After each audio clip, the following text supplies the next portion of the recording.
Hey, it's your boy SergDragon, and welcome back to another edition of the Heavens Monsters Podcast. With me always is T-Money, King of Puppies. There you go. Today, we are going to review April 28th Impact pay-per-view edition of Rebellion. Let's do this. First up, the night begins with a X Division class match. The title was not on the line. It was just free-for-all. Featuring Petty. It's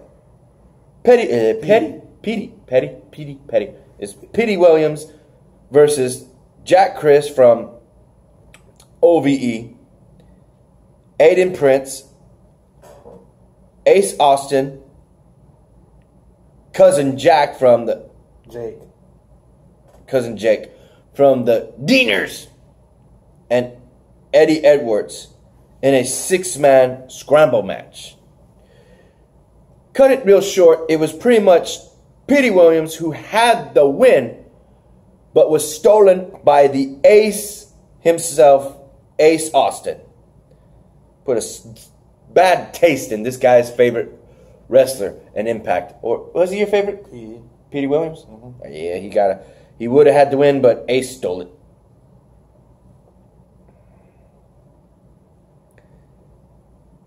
Next, we would have Scarlett Bordeaux with Falaba versus Rohit Raju from the Dizzy Hit Squad.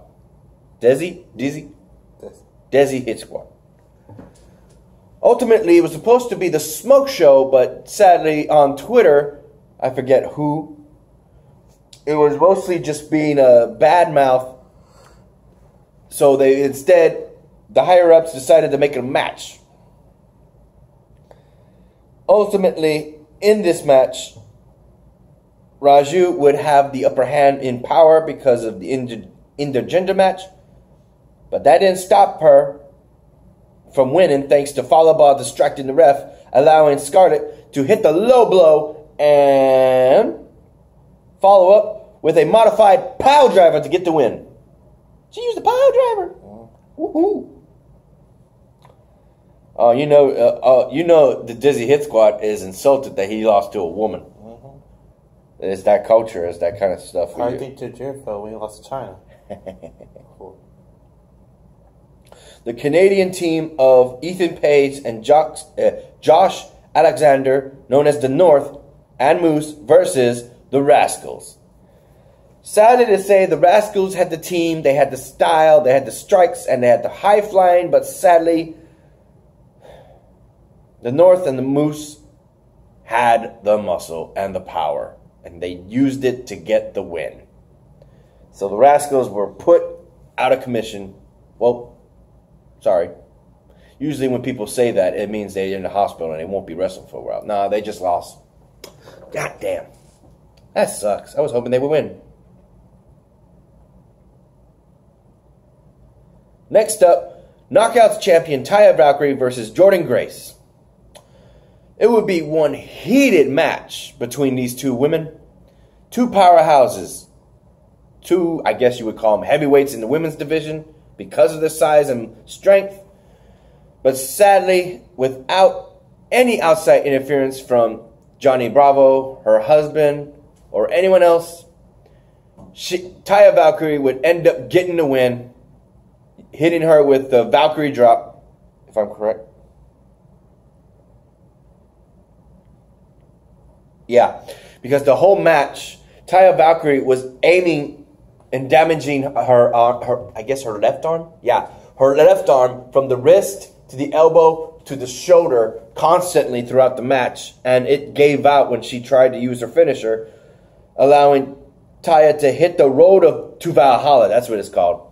Slamming her straight from hooking her two arms and then just slamming her into her torso and her face into the mat. So, retaining her title is Taya Valkyrie. Next would be one of the matches that stole the show. I showed these guys already some of the clips. I haven't shown them the match that really probably stole the show, but in my opinion, because of there was a lot more stuff. this show stole the match. It would be the X Division title on the line with the champ Rick Swann versus Sami Callihan. If any of the members of OVE interfered, they would be fired. So brain fart. I lost my train of thought. Brain? Yeah, that's what it's called, a brain fart. When you blank for a second. Oh shit. Memory loss. Yeah, no, it's called a brain fart now, my friend. Yeah. Sami Callihan, because that's how I forgot his name. I just said his name, I already forgot it. Sami Callihan, leader of OVE, challenged this match to be an OVE rules, which is basically a hardcore match. And Rick Swann accepted. You might want to turn that on in just a bit. In this match, so many things were used. We had kendo sticks, we had ladders, we had aluminum trays, we had aluminum trash cans, we had wet floor signs, like the ones we have. That was funny. Cutters were used on stage. We had freaking guardrails hit with power drivers, Cactus Jack specials as they're called, because he got it from Sami Callihan. Got that from Mick Foley, Cactus Jack alter ego. I don't know how. When? And plus, the originator guy that move was Jerry King Lawler. Power driver. Yeah. Ooh. Well, he power drive freaking Rick Swann's head into the guardrail that he had set up and bent it, and he.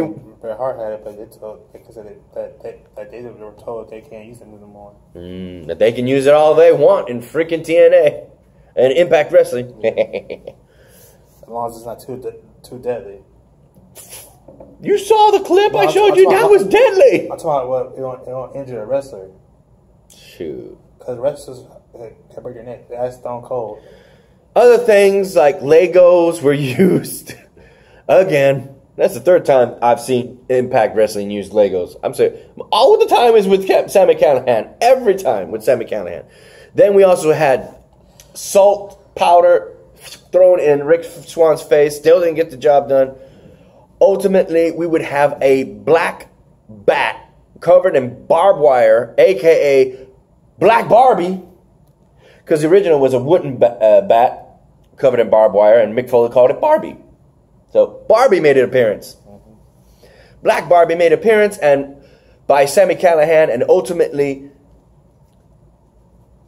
Rick Swann low-blowed, groin claw, because he did that before. Sami Callihan did that to him. So he returned the favor, grabbed the bat, beat him, and you could see Sami Callihan bleeding with him, not to hit him with it, as he's trying to not fall from his pain in his groin. And he's saying, I love you, man, don't do this.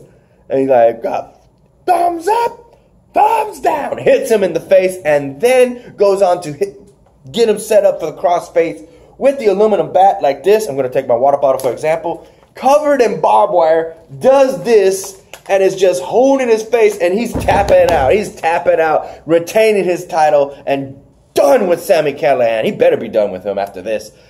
Rick Swann. Moving on to bigger and better things. Hopefully not Killer Cross. That's going to be terrible. Killer Cross is a heavyweight. But it looks like he might be running into him soon. That or Rob Van Dam. Rob Van Dam did say he wanted to fight Rick Swann. So now that he retained his title, Rick Swann versus Rob Van Dam, that'd be good. All right, next.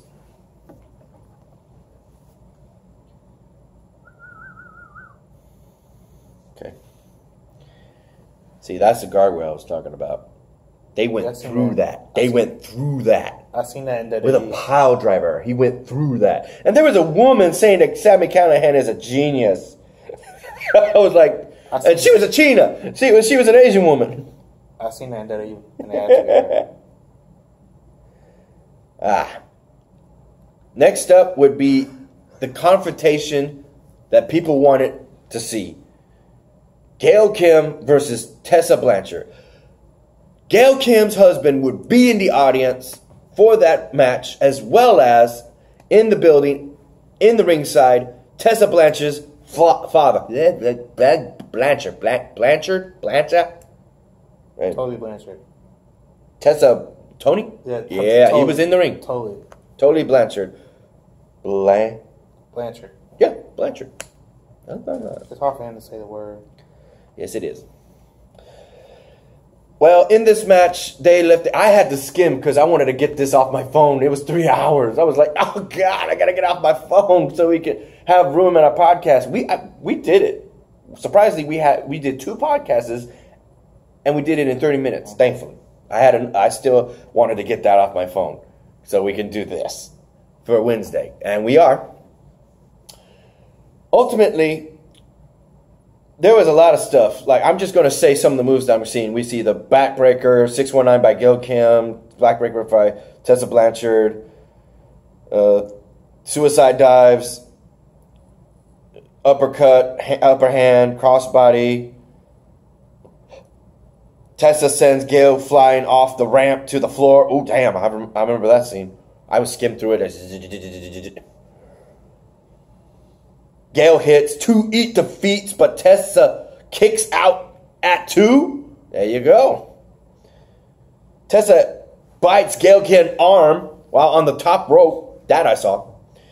Then throws her off the top rope to the mat. Tessa hits the Magna Codebreaker, which is her jumping off the top rope, into her face, into her knees, like this. Like, see, this is the person. This is Tessa Blanchard. Here she comes. Whee! Here's the face. Here's the knees. Like that. And see you Friday. Bye. Bye. And ultimately, Tessa Blanchard got the one on Gil Kim. What happened next is very surprising because it goes off character. Because of this heated rivalry, Tessa Blanchard extends her hand to Gail Kim, and Gail Kim grabs it and immediately goes for a hug. And all you can see is Tessa Blanchard crying in tears. So this is off character. Tessa is just happy to get a chance to fight Gail Kim in real life. And everybody was saying, thank you, Gail Kim. Thank you, Gail Kim. Yeah, thank you, Gail. That's what it said here, too.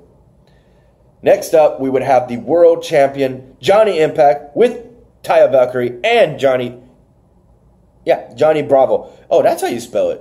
John with the letter E and Bravo. Johnny Bravo. John E. Yeah, John E is his middle name, bro. Yeah, that's what I always call it, Johnny Bravo. I don't know. I guess that's something. Versus Brian Cage. Ah, yes, this was a good match. I skimmed through it as well, but still, I was able to get some of the good scenes. Ultimately, we would have... I'm going to skip to this part. We would ultimately have Johnny Bravo just constantly grabbing the leg because the special guest referee was Lance Storm, and we already talked about him for the last Impact. And he was trying not to see, but they kicked him. They kicked Lance Storm out of the ring to avoid it. So while Johnny Cage is occupying... Brian Cage is occupying... Too many Johnnies. Johnny Bravo and Johnny Impact is freaking hitting him from behind. They're trying to get the win because Johnny Bravo rips his shirt off to show that he's got a freaking referee uniform, and he still calls it down the line on 2. Then Lance Storm comes in, super kicks the freaking Johnny Bravo, super kicks freaking Johnny Impact, and everything just goes crazy. Ultimately, it would be Brian Cage with what was it? Drill Claw. Yeah, he does a Drill Claw to end the match, and your new Impact World Heavyweight Champion, Brian Cage. As this goes on, we have a person who's not been seen in the wrestling industry since leaving New Japan. I'm happy because the commentators were saying this. He has not been seen for 8 weeks. 8 weeks, that's 2 months that he has not been seen, and he's been working out his muscles more than he's ever have because he looked jacked, more jacked than he ever did. He's in the same league as Brian Cage now. And ladies and gentlemen, that person who showed up is none other than the Canadian powerhouse, Michael Elgin. But will he be stronger than Giant? Brian Cage. Yeah, will he be stronger than him? Apparently, he's strong enough to knock his ass out, pick him up, and do his signature spinning sit-down powerbomb on the new champ. Like he was nothing. He picked him up so easily, dude. Anyone can do that to a guy like that. Because, like... Brian Cage? Yeah. Fuck that! Brian Cage is huge! Have you seen Scott Steiner before? He was huge like that. No. I'm saying picking up a guy like Brian Cage. Yes, I'm saying that's what guys like that could do. That Scott Steiner. Well, give it to Michael Elgin. That guy is strong. He is a powerhouse. He's rightfully earned that name. Scott Steiner's big like him. Look at it. No, I think Scott Steiner's bigger. He was able to pick up Big Show. That was a shocker. Oh, no, that wasn't Big Show. That wasn't. No, I saw the people who lifted and slammed Big Show video on YouTube. Scott Steiner was one of them. Oh, wait. I'm getting confused. Scott Steiner, Big Papa Pump is who you're talking about. I'm thinking Big Seki Kevin Nash. That's what I was thinking. That's Kevin Nash. When you said Scott Steiner, Kevin Nash's face popped up. Think about Scott Steiner, the blonde dude with the sun. Yeah, I know. That's what you're talking. Yeah, but these two are actually bigger than him. I hate to say it. Muscle-wise, Scott Steiner had more muscles. Yeah. Scott Steiner had more muscles. But these guys are bigger, without question. Especially with all the muscle mass he's lost over the years. Like so many other people. Finally, in this match, and you can have your phone back because I got it. We would have the last match of the night. And it was one of those things that stole the show because it was Full Metal Mayhem versus the tag team champions, the Lucha Brothers versus LAX. And right off the bat, they suicide dived into LAX, the Lucha Brothers, hitting them into freaking 2 tables right off the bat in the beginning of the show. They got jumped. The LAX jumped Lucha Brothers, and they still had enough time to synchronize their super kicks and synchronize the rolling cannonball onto them and just got up like it was nothing. Like, God damn, right off the bat, this is getting crazy. Shit. Next thing you would know, they bring in forks, like somebody Butcher. It was named John the Butcher, Dave Brad the Butcher, or something like that. You would have thousands of thumbtacks, so many chairs, tables, and ladders were used. Good God. Oh my God, there were so many things. We would have small package power driver followed by Pentagon Jr., followed by Phoenix stomping the butt part, making it even more of an impact into the chairs, like the rolls of chair, like, oh! And it didn't stop there. They kept doing crazy shit. Like, freaking LAX took care of freaking Phoenix. His groin was hurt. So they put a table on the stage that's connected to the ramp, to the stage, to the ramp. That's the ramp. That's connected to the ring and the stage. So they put the table there. The freaking tall-ass ladder is in the ring. They're about to try and bring freaking Pentagon to the ladder to throw his ass. But freaking, which one was the Afro guy again? I think Frento? Something like that. Ortiz. Yeah, Ortiz gets freaking grabbed by Phoenix on a freaking fucking circus act. Freaking does a tightrope walk on a freaking ropes and freaking Spanish flies him, flips into the table, right through it, into the freaking metal ramp. I was like, oh. And he was in pain after getting that. Not Phoenix, the other guy. He was like, He had a pain face. He had a pain face. He was shaking in pain, like he didn't know what to do. There was nothing he could do to make the pain go away. There was no rubbing. There was no hurt. There was no holding your breath. There was just, and then they just kept doing shit. I don't know how, because that took out both of those guys.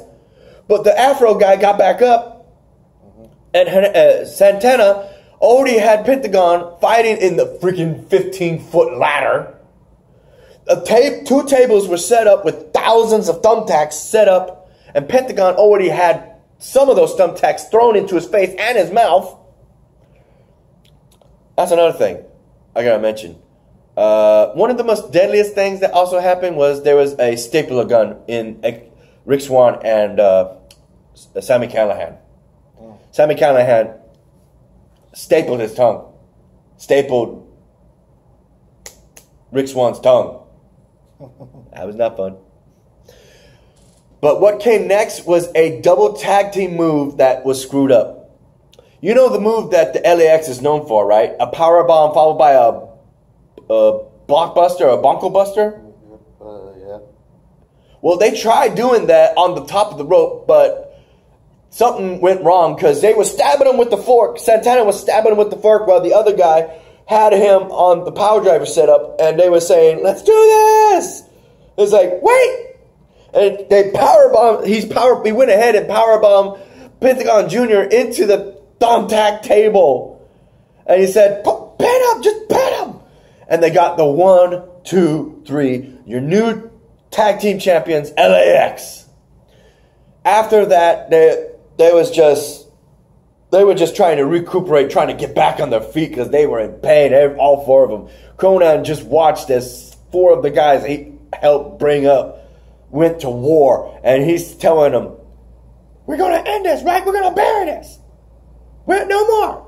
We're familiar, right? Right?" And they're all saying, "Yeah." They were going up for a hug. They said, "No. We're gonna do this right. We're gonna do this. We're gonna hug after we say Lucha Brothers and LAX." One of them says, why is Lucha Brothers first? "'Cause I said so." All right, 1, 2, 3, LAX. Lucha Brothers, LAX, all that.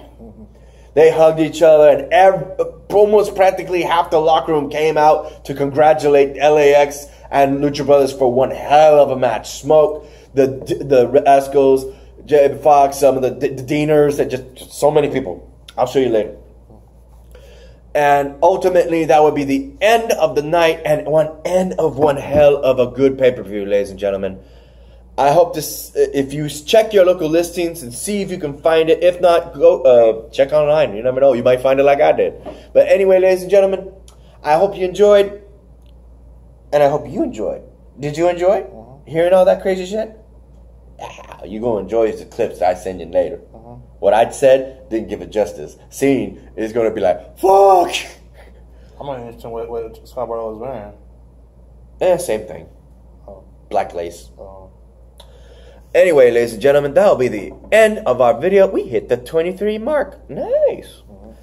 With that said, ladies and gentlemen, if you liked this video, give it a thumbs up. If you didn't, give it a thumbs down. Hit that subscribe button, like the content, and hit that notification bell for the next Heaven Monsters podcast. Before we end this, I want to give a shout out to our boys Xavier Hill and Mike Henry.